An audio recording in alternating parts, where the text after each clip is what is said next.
know.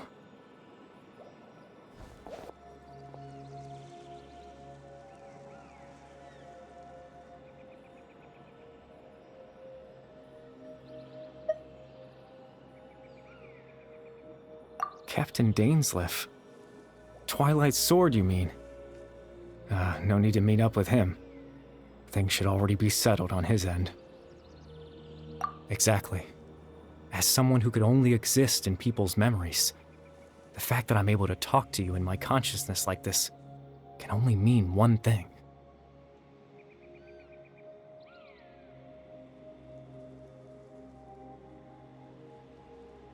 The Loom of Fate has already been completed.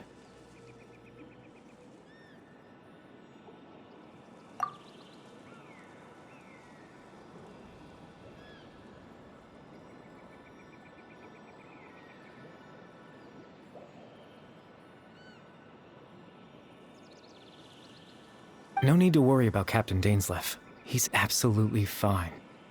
The only reason he lost the eye was because I happened to guess exactly what he was planning. Captain Dainsleif has had the eye inside his body this whole time, hasn't he? His plan was to lure the Abyss Order to a false location, capitalizing on their pursuit of the eye in order to have the chance to confront the prince.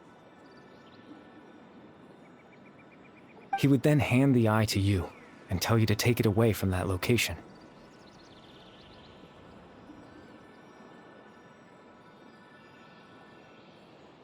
That way, Captain Dainsleif could accomplish his own goal and ensure the safety of the eye all at once.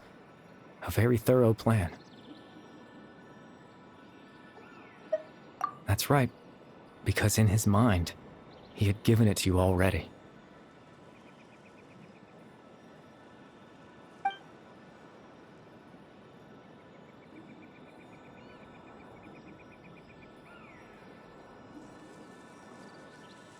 Before you two entered that false location.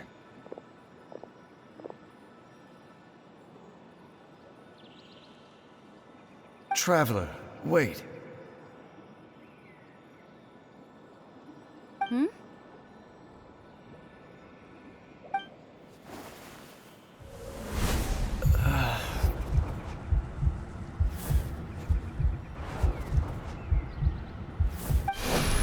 We've no time to lose.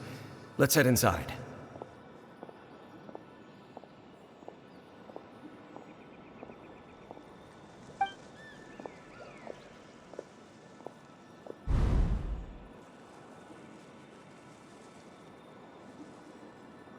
That was when I implanted the memory of him handing you the eye. Given the tense situation at that time, Captain Dainsleif failed to notice anything out of the ordinary, and took that memory to be real. I'm sorry, Traveler, but I needed the Loom of Fate to be completed. And to do that, we had to retrieve the eye.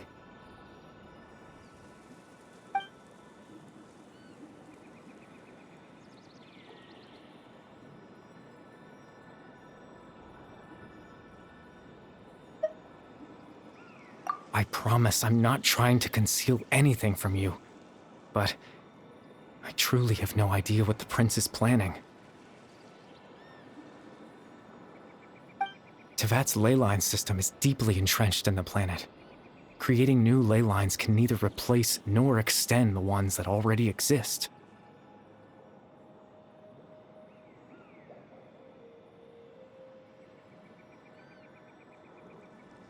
In the face of everything they could be planning, I fear I'm too insignificant to even get a glimpse of the bigger picture. In any case, I had my own use for the Loom of Fate, and my goal, at least, has been achieved. You remember my father, don't you? Clotar Alberic. I believe you saw him in your sibling's memory. After he used the power of the Abyss to restore consciousness to my hilichurl form, I suffered from an indescribable level of mental anguish. To comfort me, my father told me a story, that this was a fairy tale world where I had to take on the form of a little monster.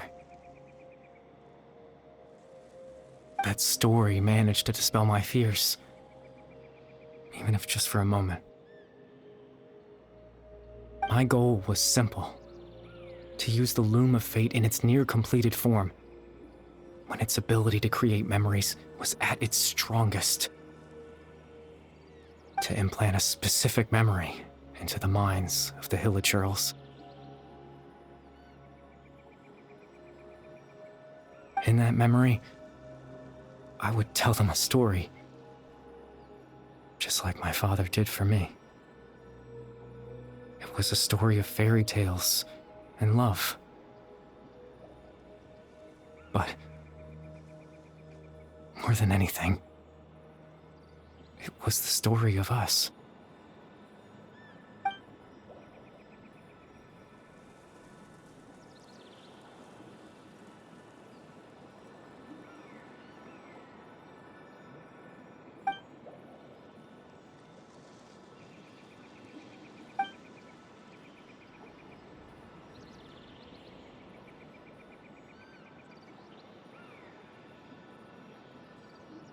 I can't change the world. Not when I lost the very right to exist within it. Implanting those memories, that was the most worthwhile thing I could offer. All that's left of my existence is a wisp of residual consciousness tied to the Loom of Fate. In truth, that trace of my consciousness should have dissipated long ago. My goal was the one thing that allowed me to hold on all this time. But now, the bedtime story is finished. And it's finally time to rest.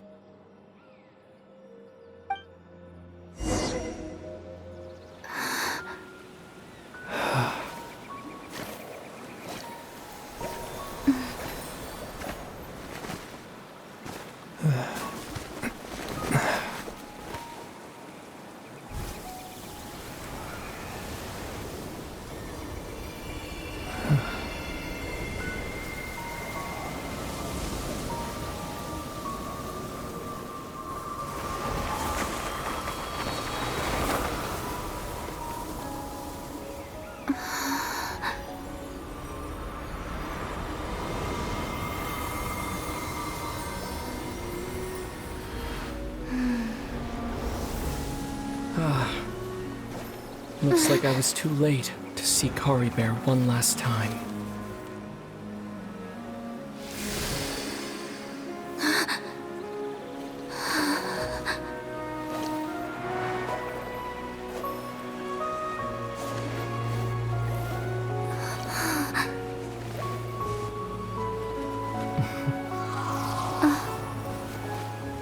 Kari Bear's consciousness is gone, and this space will soon disappear along with it.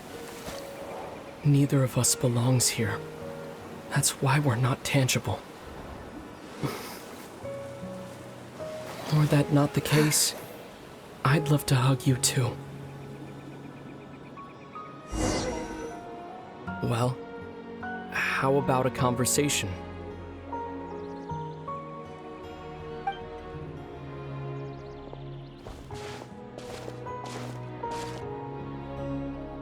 The chance to just stop and talk like this is certainly not easy to come by. Wouldn't you agree? That battle earlier was tough. The one against Dane, I mean.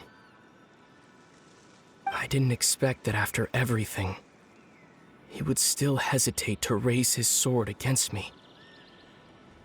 Were it not for that, perhaps I'd still be no match for the Twilight Sword, even after 500 years. The Loom of Fate, huh? I still haven't found a way to utilize it to its full potential. But there's still time. Before the heavenly principles awaken. Yes. For 500 years now, ever since the cataclysm in Conria, there's been no sign of activity. Not long ago, you witnessed the Hydro Archon destroy her divine throne, yes?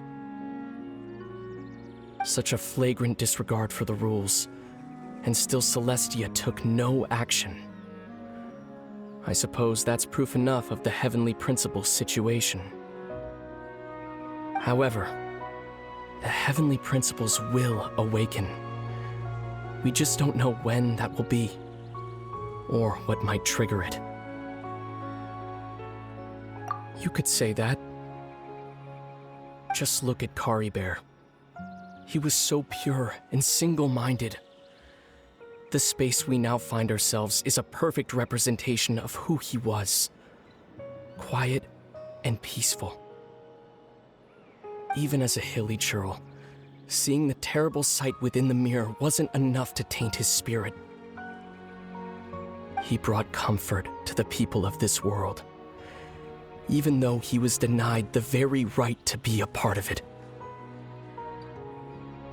So ask yourself this. Who was it that deprived him of that right to exist? Of course, that's only one example. My feelings about the Heavenly Principles are too complicated to explain in just a few words.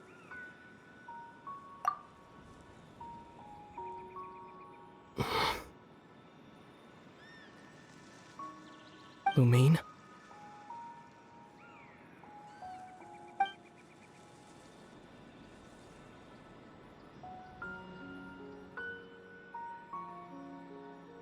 You're the only one in this world who calls me that.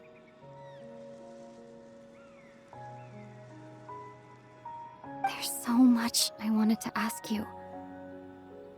But for some reason, I'm not interested in asking those questions right now. There's just one thing I have to ask. One thing I could never understand. Why? Why can't we continue our journey together?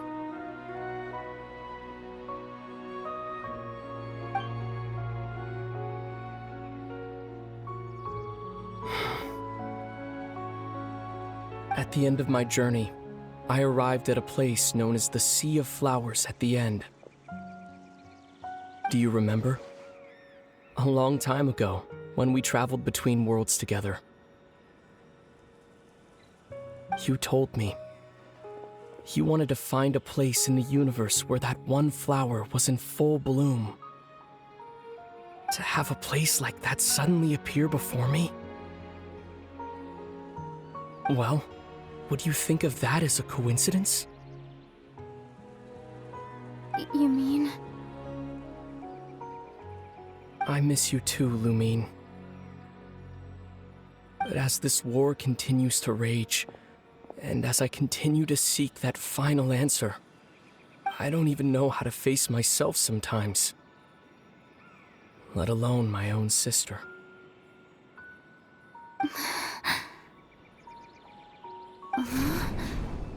What's going on? This space has lost its tether. I doubt it'll be able to exist much longer. In fact, aside from our ability to physically interact with each other, there's something else you should know about this space. With Kari Bear gone, we won't be able to remember anything that happened here. Everything in this space will be wiped from existence, including all memory of our reunion. You're only telling me this now?